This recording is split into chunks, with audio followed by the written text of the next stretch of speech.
Well, say what you will about Ontario Knife Company, but they are able to produce American-made tools with some of the most premium materials at the highest value currently on the market, and that could not be more true than with the new SPL pack knife in MagnaCut. And that is what I did. Recently hopped on over to Blade HQ, paid $125 for this. You see it right there, MagnaCut American-made pack knife.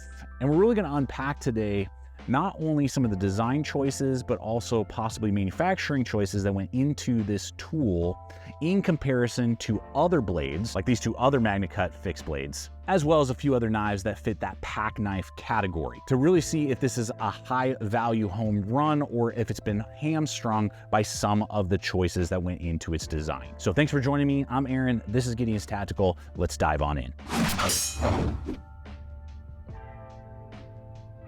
And as we're discovering if this tool is going to be good for our adventures, you got to think about what takes you on those adventures, and it's your feet, and specifically good quality footwear. And that's why I'm excited to tell you about today's sponsor, which is LA Police Gear and their new Terrain Stealth sneakers. I'm literally wearing them right now. Took them off so I could show it to you guys up close and personal. But since having got them about a month ago, been using them a ton and really enjoy this style because it's low profile, but reminds me of my days when I used to work at a shoe store in high school and loving skate shoes and those type of things. It has kind of that profile, being not too high, not too low, but giving you suede upper with 1,000 denier polyester, EVA midsole, and then the rubber outsole, giving you a flat profile, but good traction points all the way through, a very comfortable mesh collar all the way around, and dense insole. And guys, I have about the most generic foot possible, just a little bit of an arch, not too wide, not too narrow, and these fit great. They're not too tight, but they don't feel like I'm swimming in them either, and they're true to size. And currently, you're gonna get the same black trim in the suede, will either be this green or you can get it in black. With a going rate of $50, you're able to get a lot of performance for that price range. And on top of that, don't forget about my 10% off exclusive promo code that you can put towards your purchase to save yourself a little bit more. So regardless if it's this set of sneakers from LA Police Gear or other footwear in general, I encourage you to check out the link in the description below this video and see all that they have to offer. Let's just look at the overall profile. I mean, visually, it does connect with me as someone who would look for either a compact EDC fixed blade to carry around your property, or as a dedicated pack knife to carry on hikes and backpacking trips, or run as a companion tool to larger machetes and hatchets. It just has a very good flow to it. Visually, it connects with me. One big thing for me is that it doesn't have a choil. I'm not a big fan of the Rat 3 and the SE3 and the SE4 because they have choils on such small blades. And for me, really, it's like 5-inch knives are like the minimum for me to have a choil that I actually enjoy and would consider it seeing value. And really, it's like 6-7-inch blades that choils make sense. So this has that nice, just organic sweep here on those G10 handle scales. Good cut in right there that really locks you into place. You're gonna have about 4.1 on the actual handle scales, but with that kind of cut in right there, you're gonna get almost 4.5 on the overall grip. Fills out my hand well. Contoured handle scales, that is a big plus. That's like one of the first I've seen from Ontario. You know, they're slightly rounded, reminds me a lot of like the Becker BK14, I believe is what that particular model is. Reminds me a lot of that. So, you know, it's not like rounded in the sense of like a broom handle, but it definitely has that nice, you know, contouring. So that is excellent. You got those 3 screws that go in there, and then you got that full flat grind on like 3.75 cutting edge, and from the scales it's like 3.9 on an 1/8 of an inch thick blade all the way through. The stock right here is 0.12, and then taper slowly to the tip. So at a glance, there's nothing really to dislike and everything to love about the tool. But as you begin to use it and actually dive in a little bit, there's some things that maybe you might think twice. So the first is just the grind. It's kind of, you know, I'm sorry to say you see this a lot on Ontario's. It's definitely ground off to one side. It just seems like it only happened near the tip, but that's gonna definitely take some elbow grease with MagnaCut to try to reprofile that back to center.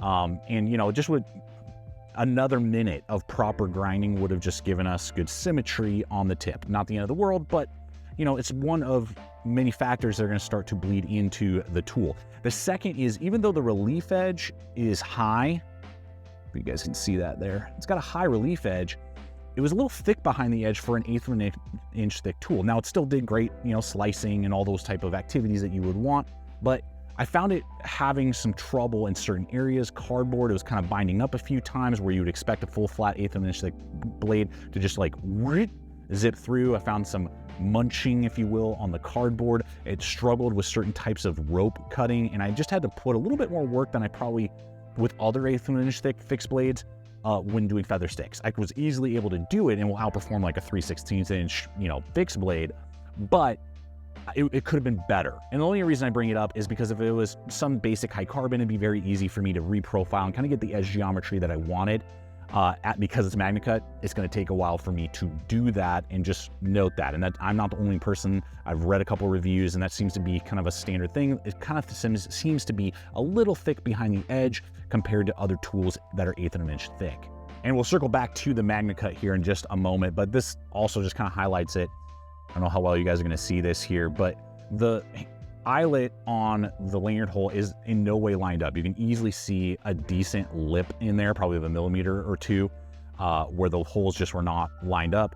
Thankfully, there's not too many lips, but on the bottom side here, you can definitely catch your nail on the handle scales. Again, pretty stereotypical of what you get with Ontario's. For me as a user, it just feels a little slapped together. Of course, I'm getting it for a great price point, but it would have been nice. Just these little details would have helped, and would help Ontario as a whole with their manufacturing and just kind of take it up a notch in the level of presentation and quality. Now, we follow that up with the blade steel, MagnaCut. Everybody and their mom is now doing MagnaCut on their tools.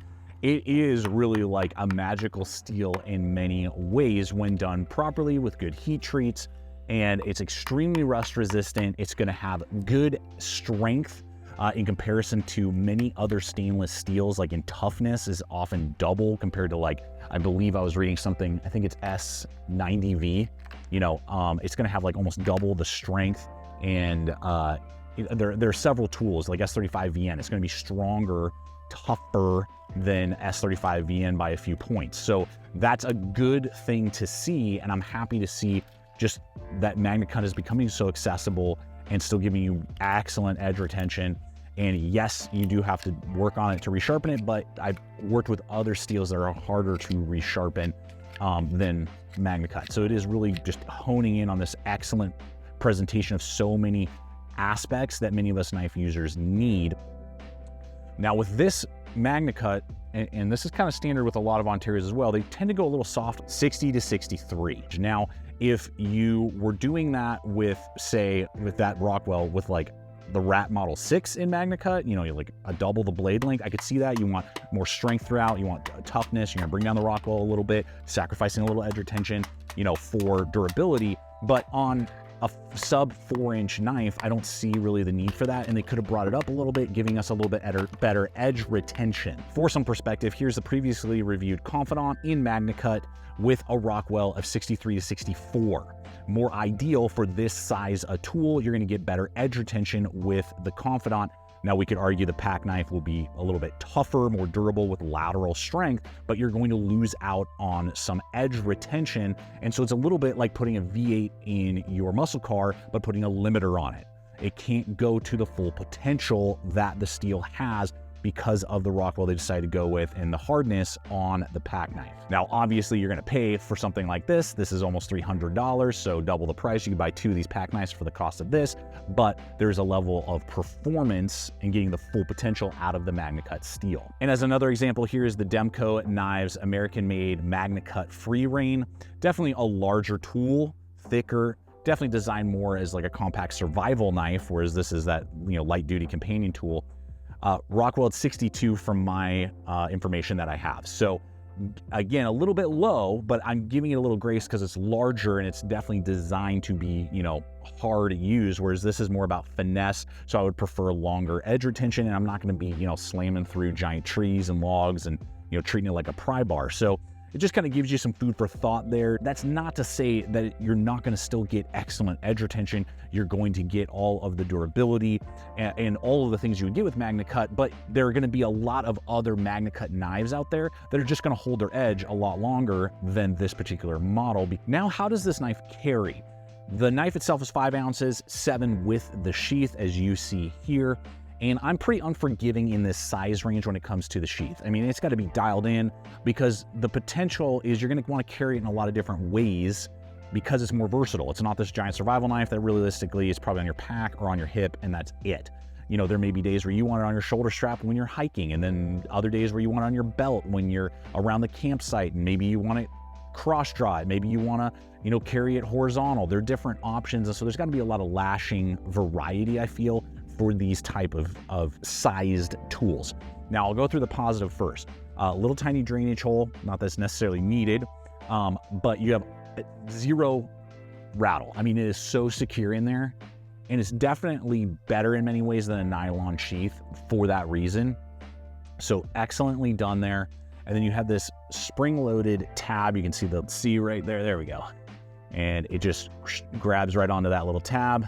You press it in, and then you can just index it and pull it out. So, I mean, all those factors are really well done. It's how it attaches, and they have a slit on both sides, but it's not an ambidextrous sheath. So it's only for righties, so that's, you know, number one. It's like, why not just make it slightly larger in there, and then you could rotate it, or give some sort of lashing option, you know, for that. It comes down to these gaps back here, which are designed for belts or nylon, you know, like Velcro straps maybe. This will not fit my 1.75 wide belt. So it has to be 1.5 inches or smaller, and most leather belts are gonna have a pretty tricky time getting through there. It's gonna barely fit and wedge in there. In the front one, there's, I mean, I don't know what you would do with that aside from maybe doing some sort of like lanyard tether or something like that. Otherwise, and that's it. There's no like added thing. Now, if they had added some sort of like nylon, like what Cold Steel does a lot, and like what Andrew Demko did here, where that like feeds through and then you're able to dangle belt carry it, that would have made a little bit more sense. But I feel like it really missed an opportunity here because it doesn't have any other ways for me to lash this tool. I can't do molly locks, blade tech locks. I can't do clips.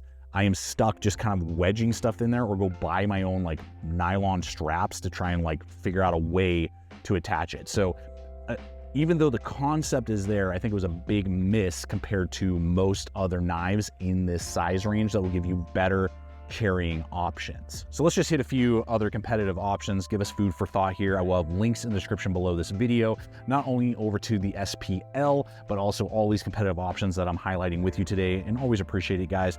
I mean, AdSense is a joke for us content creators, so really it's you guys, the viewers, coming back week after week, checking out the channel, and then also when purchases make sense, using the affiliate links provided for you in the description below the video, visiting the sponsors of the content here, and that really helps me continue to create content just like this. So I appreciate you guys so much. Now, as we look at size, I mean, a lot of people I think are going to be thinking of the SE series. This is SE4HM, which I prefer because it's similar in profile with no choil. This guy is going to be like 115 bucks. Kydex sheath, this is a much better sheath option, lots more lashing options, but just $10.95 coated. You know, this is definitely going to outperform it in rust resistance as well as edge retention. So for $10 more. So there is some definite benefit to the SPL series in that regard. And then as a stainless option, showing you again that there is a lot of value with the SPL. Here is a P200 from the Czech Republic, from A&B Knives, N690 steel, good steel, G10, you know, it's gonna be stainless, you can get it coated, uncoated, leather or Kydex option. So again, the carry options are gonna be better, but that's like I think 130 to 150. And the edge retention is not going to be anywhere near like what this MagnaCut will have on it. So that's just another example, but that is a similar kind of size range and more of a stainless, you know, G10 handle tool that's out there. So I know I've been rough on the tool, but that's not to say that it doesn't still have a lot of potential, and you are still getting a lot of value. The MagnaCut will outperform most other $125 fixed blades of this similar size range. They're gonna have lower quality steel. Their edge retention will not perform like this MagnaCut, and they will battle to try and have as much rust resistance. So on that front, Ontario has done an excellent job, and just the overall profile is really well done. But you're going to have to overlook knowing that you're kind of hamstrung on the steel, that you could, it could be better performing on edge retention from my personal experience. And you are going to really have to think through just kind of the little nuances, the goofiness with the lanyard hole and the sheath and things like that. So if you're willing to work with it, modify it maybe a little bit, and put a little elbow grease on a thicker edge, you're still going to get a lot of blade for the money. But I look forward to hearing from you guys. What's your thoughts on the SPL pack knife from Ontario, the things that we've addressed today? I always appreciate your guys' feedback and comments. And again, check out the other video popping up and subscribe if you haven't yet. And until next time, always remember, stay equipped, stay prepared, and I'll see you out there.